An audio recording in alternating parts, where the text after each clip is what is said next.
that as well. and do everything, then and it's not like you're doing it for people, it's for yourself. that I cannot wear, then I'm not going to be doing it.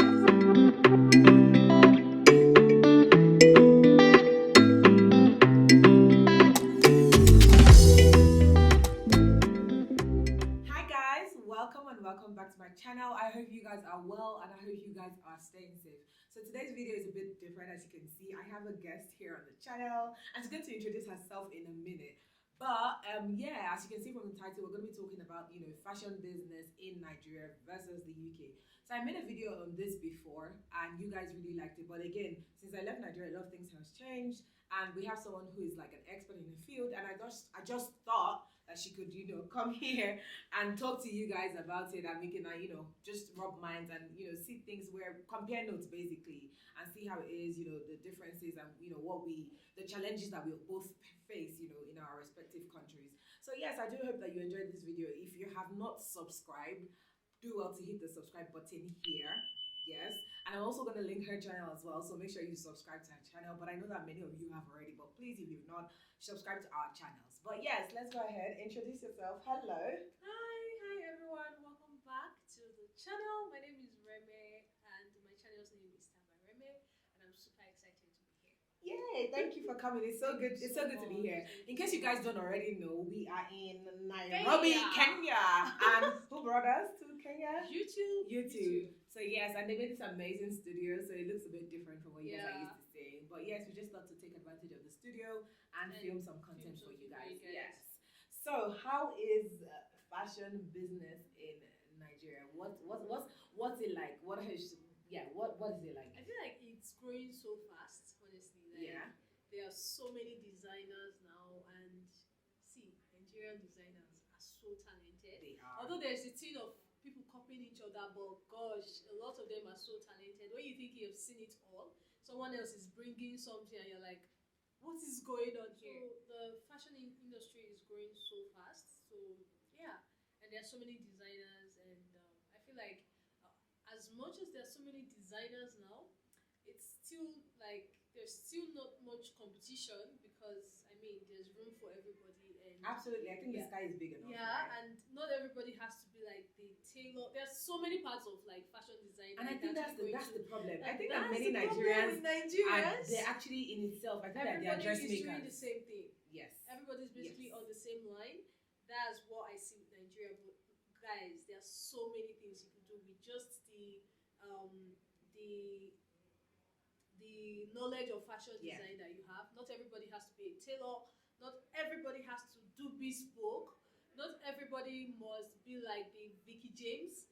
There's what's it called? There's what's it called now? There's a guy called made. There's even a guy called like creative pattern cutter, and all he does is pattern, right? So I think that's I definitely agree with what you said, because in the UK we have like people that are like dressmakers, we have the people that are like pattern makers, we have the people that are textile designers. So all they do is source textile fabric, different fabric types. They know the type. Yeah. They understand the the design and the science around textile. And I think that in itself is a field that we haven't tapped into as Nigerians, because all the Nigerians that I know, everybody calls themselves a fashion designer.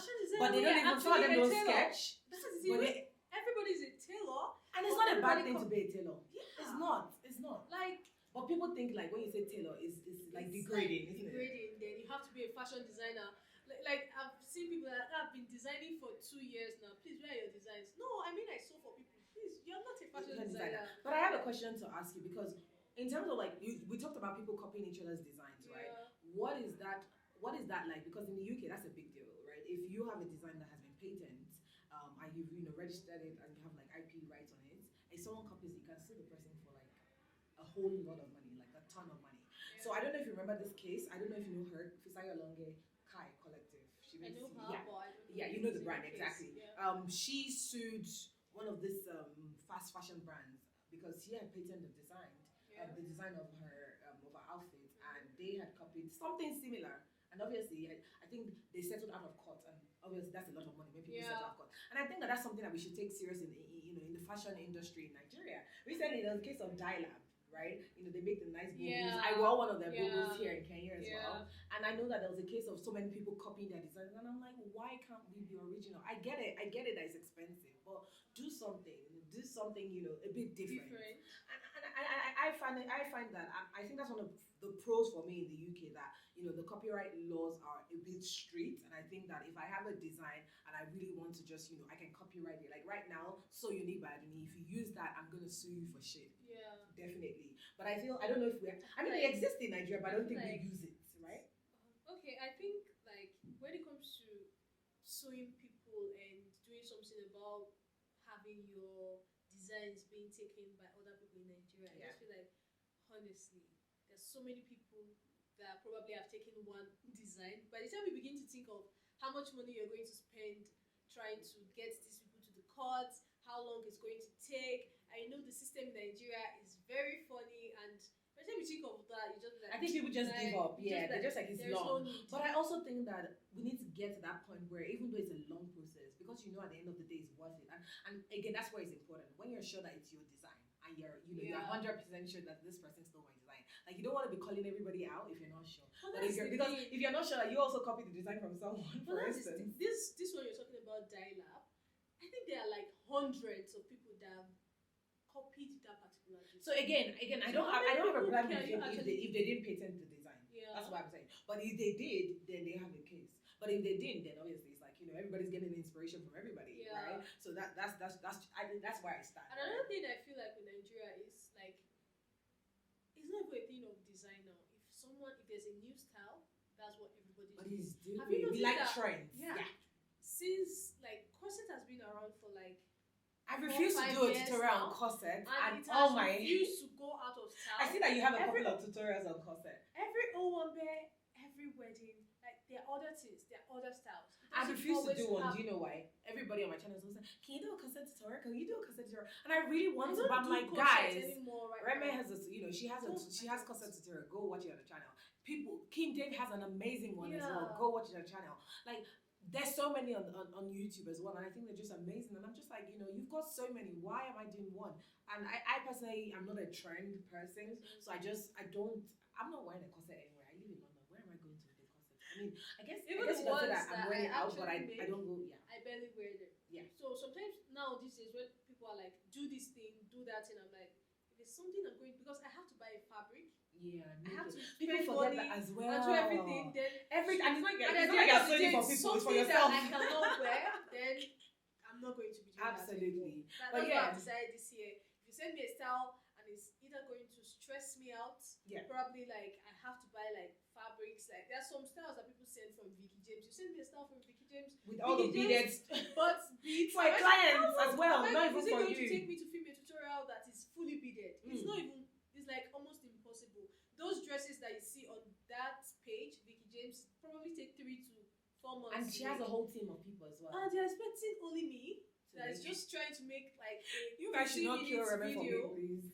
To film like a whole video on Vicky James' dress, where there's probably meanwhile when the video is too long, they won't watch it. Yeah, where there's probably someone whose job is to cut, another person's job is to iron, only me will do everything. So yeah, well, you know, we've talked about like copyright and everything. Another question I wanted to ask as well is, what is it like going to the market in Nigeria as well? Because obviously I lived in Ibadan, which is you know, very different from Abuja. I've never been to Abuja in my life. I'm going to come one day. They've invited me. Should definitely. I will. Like Pot of Flavors has invited me, and Reme has invited. Yes, I'm gonna make sure to come. But then in London, and it's annoying because I always tell people one of the reasons why I don't sew commercially is because when I think about living from my house to like, you know, a major market where I can get a lot of things, say Shepherd's Bush for instance, it probably will take me about an hour to get there. And then when I get there, it's not like where I was in Ibadan where, you know, okay, if you want lining, all the lining can be found in this area, or if you want like sateen, all of them can be found in this area. No, it's like different shops, so you have to go to into each shop and say, okay, this shop, do you have this? And they'll say no, yes, and then you have to go to the next one. So you spend like 2 hours. Not, you know, Nigeria, you know where you're going. I'm going to this shop. Emeka has this. I'm buying it from Emeka. This one, you have to go and say, okay, do you have this? No, okay, where can I get this? And then you're looking around. So it's not per segment. And how is that in Abuja? Because again, I've never been. It's very easy. I feel like it's just the same thing as every other places. If you're in Utako market, whichever market you decide to go to in Abuja, you will get. There's always a section for sewing materials. So you just go there. Oh, please, where are they selling sewing materials here? You just go there. But if it's African prints for someone like me that likes to buy African prints, I just always go to. I just know, okay. So there's like a dedicated space.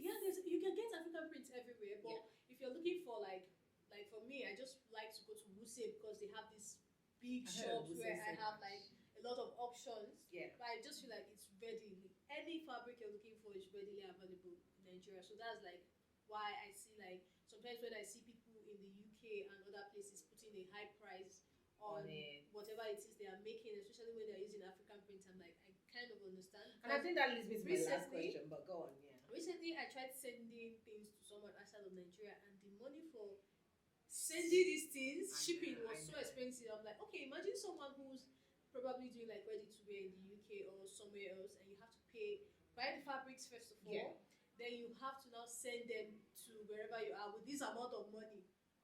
Yeah, and I think that's what people don't understand as well. It's really expensive. And that takes me to my last question. The last question was going to be about what is like your major challenge. I think for me, the major challenge is the cost of materials. It's absolutely expensive. I buy one thread for £1, right? Wow. I buy lining, 3. So they use meters. Meters and yards are quite similar. I buy lining for like £3 per meter, and then satin for like £5. Wow. £5, and obviously in naira that's like £3 per meter. And I know that you can talk about the fact that the economies are different, but still the bills are a lot different as well. You know, when we're talking about like spaces, like in rent, I pay like almost £1,000 for just a room, right? In Nigeria, and that's per month, right? And obviously Nigeria is different. And I also know that the earning power is different. So I'm not comparing like per se, but I'm also saying that, you know, when you want to sew, you end up spending like £50 on the raw materials you need per dress, right? And it's not like you can even buy bulk as well, or they'll give you like a discount for buying bulk. Excuse me. So yeah, what's your greatest challenge? The biggest challenge for Nigerians, I think, it would be like electricity. Jesus Christ! Like for someone like me who is filming tutorials, it's either you have like a gen on ground. I've even seen people complain this. Even though you have a gen on ground, there is this the fuel is not there now. Subsidy has been removed. Everything is expensive. And irons are really heavy as well. If you need to iron, like one iron on a gen is like yes, you have to get a very big gen if you want to actually use the sewing iron for your gen. So it's just electricity is like the big one. And another thing is the last, I think 2 months ago, I tried ready to wear. Sending them, how do I say now, delivery. Like the system in Nigeria is very weird. You might get a DHL account. I sent something to someone. Try getting a DHL account, or I'm not advertising for DHL because you guys didn't pay. I sent something to someone with like a Nigerian like delivery service. You know, the person didn't go there. The driver didn't go there. There was nothing was done. The person was supposed to travel to the UK with these things that I made. And it wasn't. Guess what the person's excuse was? That they said the driver went out with a woman, so he forgot he was supposed to go deliver the clothes. That is so funny. So, like that was the reason. My advice for that would be get a. It doesn't have to be DHL, FedEx, UPS. No, that's for outside of Nigeria. What about they do local. What do I want to do about like a driver like this one? No, but they do local delivery, so you won't they do local delivery. Yeah, or even if you use your business name, it's cheaper. So register with an account, they give you cheaper rates depending on how often you send. So definitely do that. Well, those are the challenges. Just like the major challenges. Electricity is definitely a challenge. I think that's one of the things. I can wake up at 9 a.m. is getting tailors that will actually, if you're someone who is like doing ready to wear or you are a designer like getting tailors can. I mean, I can't complain. We in the UK, it's every man for himself. Can be very annoying. You can get tailors that are working for you, but they'll be working normally. But when they realize that there's a lot of work and you're trying to actually deliver something, that's when they will decide that they want to act up. That something wants to happen. They might not come to work again, or you will not see them, or they're just having one stupid excuse of the other. So like a lot of designers in Nigeria actually have that problem with tailors. Like it will get to a point that you might end up being the one sewing your stuff by yourself. You that actually employ tailors. I can't relate to that because clearly we don't have, we don't really have help in London. And even if you do, there's like minimum wage, so you have to make sure that you're paying them really well. But this has been insightful. I really enjoyed having you here, and it's nice to see you. There's gonna be a video on her channel, so make sure you guys look out for it as well. Quick shout out to Kim Dave because she's been really helpful to both of us. And shout out to Pot of Flavors for helping us. She's behind the camera. And you probably hear her voice like towards the end because she was one that made like the GIG suggestions. So yes, thank you so much, and it was lovely having you. And looking forward to seeing you soon. Oh, sorry, cousin, sorry.